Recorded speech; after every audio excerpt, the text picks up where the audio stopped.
হয়েছে এই সার্ভেটাকে, এটাকে একত্রিত করার ব্যাপারটা সাধারণত পরিসংখ্যানের জায়গা থেকে বা রিসার্চের জায়গা থেকে যখন সার্ভের ম্যাথোডোলজি দুরকম হয়ে যায় এবং দুটোর পপুলেশন যখন দুরকম হয়ে যায় তখন ওই সার্ভেকে মার্জ করা যায় না, তাহলে কোনো না কোনো একটা অংশ ডমিনেট করে মূল তথ্যটা পাওয়া যায় না।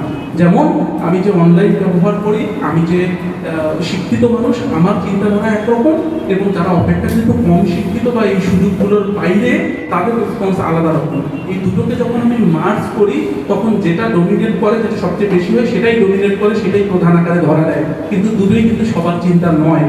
সাতক্ষীরার শ্যামনগর কিংবা বাগেরহাটের শরণখোলায় যে মানুষটা বসবাস করে, যার ঘর প্রতিদিন জলোচ্ছ্বাস কিংবা জলবায়ুতে ক্ষতিগ্রস্ত হয়, তার কাছে নিশ্চয়ই ভোট দেওয়াটা প্রায়োরিটি, তার কাছে ওই ঘরটা ঠিক করা প্রায়োরিটি। কিন্তু দুটো এক করে ফেলি তখন আর এই রেসপন্স দুটো সঠিক তথ্য আসে না।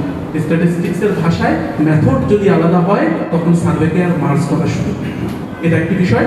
2 নাম্বার হলো, একদম রাইটলি আইডেন্টিফাই করেছেন আপনি, একাধিক উত্তর যেখানে প্রযোজ্য থাকে তখন পার্সেন্টেজ 100 হবে। কারণ একজন একটা প্রশ্নের এগেইনস্টে 3টা 4টা 5টা 6টাও সে মনে করতে পারে যে এটা উত্তর হতে পারে, তো সেক্ষেত্রে পার্সেন্টেজ 100 হবে না। আর 3 নাম্বার, যেটা আমরা ডিটেল রিপোর্টটা যেটা আমাদের ওয়েবসাইটে আজকে সন্ধ্যার সময় পাবলিশ হয়ে যাবে, সেখানে রিলিজিয়াস পার্সেন্টেজ, বিশেষ করে ওই যে কমিউনাল হারমোনি রয়েছে কিনা, সাম্প্রদায়িক সম্প্রীতি, সেখানে কত পার্সেন্ট হিন্দু, মুসলিম, বৌদ্ধ, খ্রিস্টান বলেছেন সেটাও উল্লেখ রয়েছে।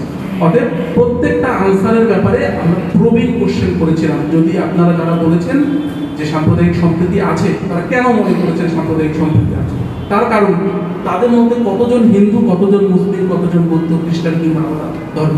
যারা মনে করেছেন সাম্প্রদায়িক সম্প্রীতি নেই, তাদের মধ্যে কত পার্সেন্ট হিন্দু, মুসলিম, বৌদ্ধ, খ্রিস্টান, এটা আপনারা আমাদের ওয়েবসাইটে ডিটেল রিপোর্টে পেয়ে যাবেন। হয়তো আপনাদেরকে মেইল করা হবে। এই গ্রুপ 16 থেকে 35। Thank you. আর কোনো প্রশ্ন?